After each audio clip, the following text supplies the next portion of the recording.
Bonjour et bienvenue. Alors aujourd'hui, on va se pencher sur une seule idée. Mais attention, pas n'importe laquelle. Une idée si puissante qu'elle a complètement redéfini la trajectoire de l'humanité, nous faisons passer de petits groupes qui bougeaient tout le temps à la civilisation qu'on connaît. Cette idée, c'est la révolution agricole. Alors, si on devait en choisir un seul, le plus grand tournant de notre histoire, ce serait quoi? Une guerre? Un empire? Eh bien non. Le changement le plus fondamental, il est lié à notre façon de manger. C'est cette question qu'on va creuser ensemble. Pour bien comprendre, imaginez un peu le tableau. D'un côté, une vie nomade, à suivre les troupeaux, sans jamais être certain de trouver à manger le lendemain, l'incertitude totale. Et de l'autre, la possibilité de se poser, de planter ses propres récoltes, d'élever ses animaux, bref, d'avoir un approvisionnement en nourriture stable. Le contraste est énorme, c'est pas juste un changement de décor, c'est une toute nouvelle façon de penser la vie.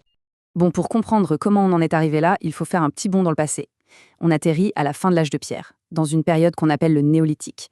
Et là, le monde est sur le point de connaître un bouleversement comme jamais auparavant. Et le premier moteur de ce changement, en fait, c'est le climat. La Terre se réchauffe, les grandes périodes glaciaires, c'est terminé. Et ça, c'est loin d'être un détail. Ce réchauffement transforme complètement les paysages, il fait même disparaître de grands animaux, mais il permet à de nouvelles plantes, comme les céréales sauvages, de pousser un peu partout. En gros, la nature a complètement rebattu les cartes. Et face à ce nouvel environnement, l'ingéniosité humaine se met en marche. On ne fait pas que s'adapter, non, on innove. De nouveaux outils bien plus efficaces apparaissent, on apprend à maîtriser le feu, on trouve de nouvelles manières de produire de la nourriture. Ça bouillonne d'idées pour répondre à une question toute simple, comment vivre mieux et surtout comment manger mieux? Et au milieu de toute cette effervescence, il y a une idée, une observation toute bête qui va absolument tout changer. Quelqu'un, quelque part, a dû remarquer qu'une graine tombée au sol, eh bien ça donne une nouvelle plante.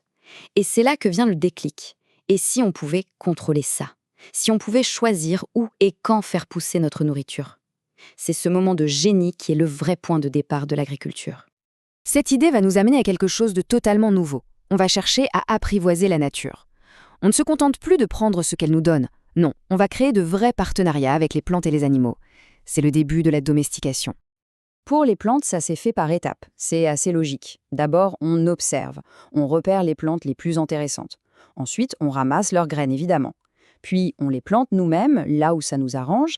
Et enfin, l'étape décisive, on sélectionne les graines des meilleures plantes d'une récolte pour la suivante. C'est comme ça que naît la sélection.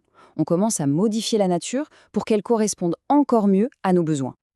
Mais attention, les plantes, ce n'est que la moitié du boulot, parce que cultiver des champs, ça demande une énergie folle. Et si, en plus des plantes, on pouvait aussi s'associer avec les animaux? C'est l'autre pilier tout aussi important de cette révolution. On commence avec des animaux assez faciles à gérer, comme les moutons ou les chèvres. Et là, c'est génial, on a du lait, de la viande, de la laine, c'est un vrai garde-manger sur pattes. Puis on passe à la vitesse supérieure, avec des animaux plus grands, comme les bœufs.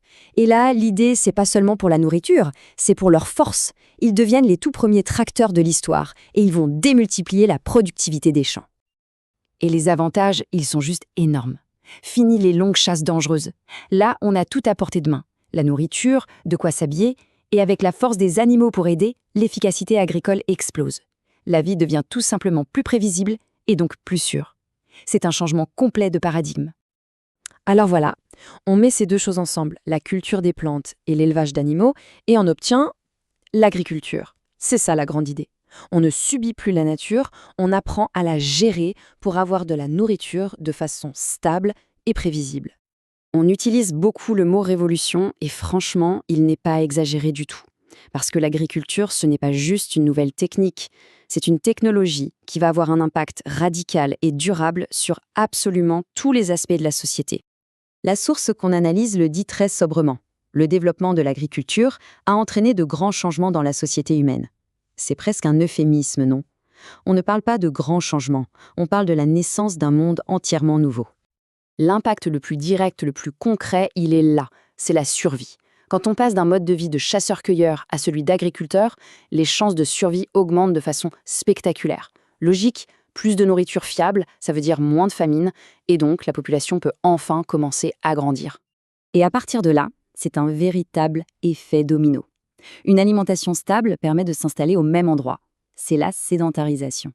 Les premiers villages apparaissent, la population augmente, et quand on est plus nombreux, il faut s'organiser différemment, de nouveaux métiers se créent. En fait, l'agriculture, c'est littéralement la fondation sur laquelle tout le reste de notre civilisation a été construit. Et pour conclure, je vous laisse avec cette question. L'agriculture nous a donné la civilisation, les villes, la technologie, c'est indéniable. Mais est-ce que ce progrès a eu un coût? En abandonnant la vie de nomade pour la sécurité d'un champ, qu'est-ce qu'on a peut-être perdu en chemin? C'est une question qui continue de faire débat. Merci d'avoir été là.